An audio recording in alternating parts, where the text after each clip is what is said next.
Historically, the vast natural resources endured in the African continent attracted the interest of colonialists and investors, which resulted to new value being placed on them. New management systems, policies, and legislations were enacted to protect these values from the native, as their interests were deemed to threaten the resources.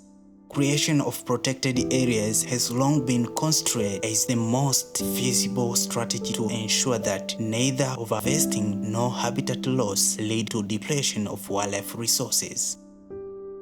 The London Convention, ratified in 1933, were the earliest conservation instruments to focus on African wildlife. The involvement of these instruments led to a dramatic increase in numbers of protected areas worldwide. The protected areas sought to protect large mammals that had captured the imagination of Europeans and North Americans and to attract international tourism. This video provides historical overview of wildlife conservation in Tanzania from colonial era to the present days.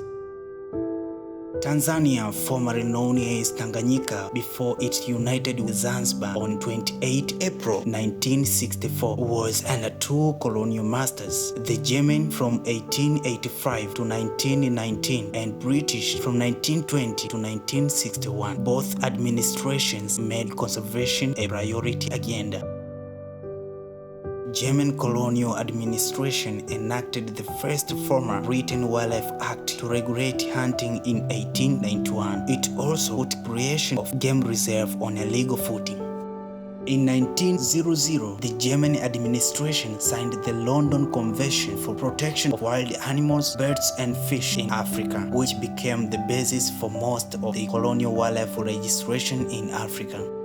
By 1911, the government had already gazetted some 15 protected areas, covering about 5% of the colony. The primary purposes were to promote scientific forestry and to protect the fertile hunting ground for Europeans. German colonial wildlife policy and registrations were restrictive and prohibitive regarding giving native Africans access to wildlife resources. These strategies were implemented through land alienation and criminalization of their traditional practices. Collecting wood for fuel was considered a theft, hunting became poaching, and livestock grazing became trespassing.